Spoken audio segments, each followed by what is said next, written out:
Maia Sandu, la présidente sortante pro-occidentale de Moldavie, a obtenu plus de 55% des voix, selon des résultats presque complets. À l'issue d'un second tour crucial assombri par des soupçons d'ingérence.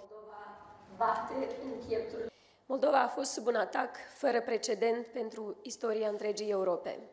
Bani murdari, cumpărare ilegală de voturi, implicarea în procesele electorale a unor forțe ostile din afara țării și a unor grupări criminale, minciuni, inducerea urii și a fricii în societatea noastră. Poporul nostru s-a unit, iar libertatea și cetățenii au câștigat. Sandu a pu compter sur la diaspora moldave pour creuser l'écart avec son adversaire pro-russe, Alexandre Stoyanoglo, qui a terminé loin derrière avec un peu moins de 45%.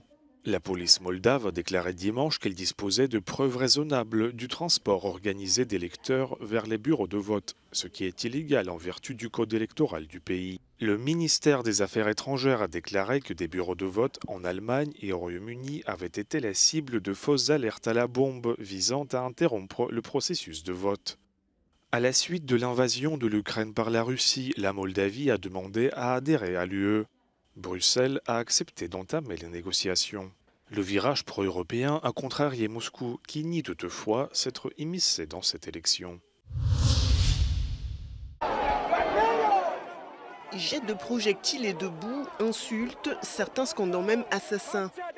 C'est une visite mouvementée qu'a effectuée le roi d'Espagne ce jeudi dans cette commune près de Valence. Face à ces scènes de chaos, Felipe VI et son épouse ont dû suspendre leur visite. 5 jours après les inondations meurtrières dans la région, le bilan ne cesse de s'alourdir et la colère gronde.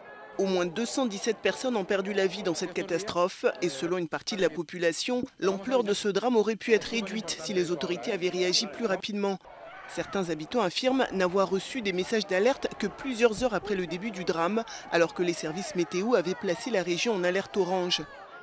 Plus de 10 000 militaires et policiers ont été envoyés en renfort sur place pour faire face à ce que le gouvernement qualifie de pire catastrophe naturelle du pays. Alors que les recherches se poursuivent pour retrouver les disparus, une nouvelle alerte orange pour forte pluie a été émise par l'agence météorologique espagnole. Des intempéries qui risquent de ralentir le travail des secours.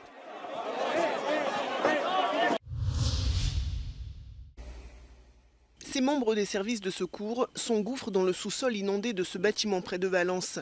Ils espèrent retrouver des victimes qui auraient été piégées dans leur voiture lors des intempéries qui ont surpris la région il y a quelques jours. À l'extérieur, les opérations de pompage de l'eau se poursuivent. Dans la région, de nombreux bâtiments détruits restent à inspecter pour retrouver des disparus. Près d'une semaine après le drame, de nombreuses personnes piégées dans des garages, des sous-sols ou sous les décombres manquent à l'appel. Parece ser que alguien vio entrar gente pero no vio salir. Entonces, en este momento no sabemos, y hasta que lleguemos abajo y podamos comprobar no sabremos a ciencia cierta. El caso es que bien es cierto que el agua entró con tanta virulencia que arrastró todo hasta el fondo. Le bilan de ces inondations s'est alourdi à au moins 217 morts, un drame qui a également causé d'importants dégâts matériels. Malgré la présence des secours et l'envoi de 10 000 policiers et militaires par le gouvernement, les habitants se sont livrés à eux-mêmes.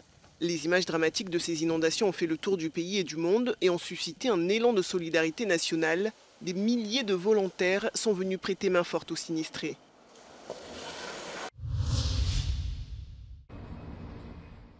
Fin de campagne à couteau tiré pour Kamala Harris et Donald Trump à J-2 de l'élection présidentielle américaine.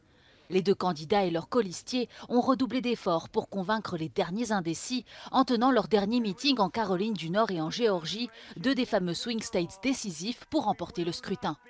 Côté républicain, Donald Trump s'est engagé à ramener le rêve américain et à expulser des millions d'immigrants s'il était élu. Il a également averti que si Harris gagnait, chaque ville d'Amérique serait transformée en un camp de réfugiés sordide et dangereux. Côté démocrate, Kamala Harris a exhorté ses partisans à voter tôt pour favoriser la nouvelle génération de dirigeants. Parmi ses principales promesses, des logements et des soins de santé abordables, ainsi que la protection des droits des femmes, notamment celui de l'accès à l'avortement. L'agence de sondage 538 prédit une course très serrée. Kamala Harris est actuellement à 48% des voix et Donald Trump à un peu moins de 47%.